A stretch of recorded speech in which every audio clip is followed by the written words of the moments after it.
枪差点接了我天灵盖啊！我那枪吧，本来就是想把你那个赶快打掉，看你到底是谁，没想到那个子弹给偏了半寸。新兵一枪打中司令员钢盔，不仅把战友吓得魂飞魄散，三营长更是惊出一身冷汗。可不料新兵顺溜却镇定自若，这份反常的淡定让本就怒火中烧的司令员陈大雷又添了几分纳闷。你为什么要杀我？我陈大雷跟你有仇吗？我是汉奸吗？陈大雷的质问里满是怒火与憋屈，他堂堂军分区司令，戎马半生没栽在敌人手里，反倒被自家新兵给开了瓢。更滑稽的是，还被顺溜误认为是汉奸司令吴大巴了，这简直是离了大谱啊！报司令员，我们埋伏在那儿，就是专门打你的。好家伙，顺溜这话直接把陈大雷的 CPU 都给干烧了。这波发言纯是憨直拉满，情商掉线啊！估计一旁的三营长听了都恨不得当场捂住他的嘴，心里把这愣头青骂了800遍。但好在反应过来不对劲的顺溜又立马解释，因为当时吴大视线受阻，而司令员你又头戴大钢盔，骑着高头大马，这穿着打扮跟吴大巴拉实在太像，所以才看错目标了。然而顺溜的这番大实话却让陈大雷彻底暴走，自己高大威猛的军人气度，岂是猥琐的汉奸头子能比的？你小子属实狗眼看人低啊！你，我告诉你，你把凤凰当乌鸦看，你拿人参当萝卜煮，我生生抽死你！眼见陈大雷被气得火冒金星，顺溜身边的班排长赶紧出来打圆场，谎称顺溜是走火才误伤了司令员。而这番神解释又把陈大雷给干懵了，合着自己的脑瓜子竟是被部下的一颗走火子弹打中的，这更丢人。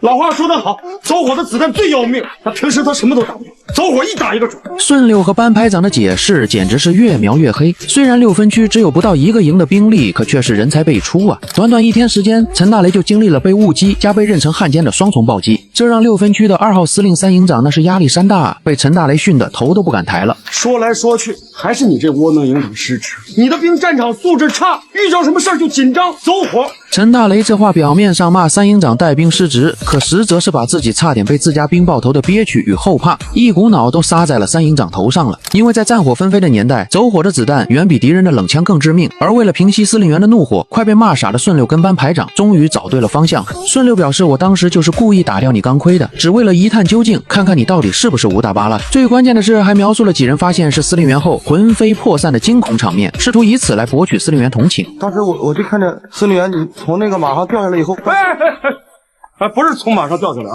是下马迎敌。排长一句从马上掉下来，直接踩中了陈大雷的面子雷区，急得他连忙纠正，潜台词也是明明白白，我可是堂堂军分区司令，哪能是被一枪撂下马的狼狈模样啊，必须是主动下马迎敌的威风姿态。而这波纠正堪称强行挽尊天花板，主打一个嘴硬不服输，死活要守住自己的司令威严。就是司令员你下马迎敌以后，把我们都吓坏了，我们都想找个后洞钻进去，都钻进去。经过这番费劲巴拉的解释，陈大雷的怒气终于是消了大半，面子上也总算过得去了。可让他费解的是，班排长都被吓得半死，可当事人顺溜却依旧淡定如初。我知道那枪伤不着你，是不是你一枪差点接了我天灵盖啊？你还没伤着？我那枪吧，本来就是想把你那个赶快打掉，看你到底是谁，没想到那个子弹给偏了半寸。顺溜的迷之自信让陈大雷刚脑震荡的脑瓜子又嗡嗡了。这小子不仅淡定的离谱，还敢大言不惭的吹嘘自己的枪法十分精准，简直比我还能吹牛啊！可陈大雷心里对顺溜的枪法虽然质疑大过相信，但念及这新兵是无心之师，最终还是选择放了他们。但陈大雷万万没想到的是，顺溜对这颗打在他头上的子弹竟半点悔意都没有。我不管你像不像命令，我那枪都得必须打出去。为啥呢？埋伏了半上午了，我那颗子弹早就按住了。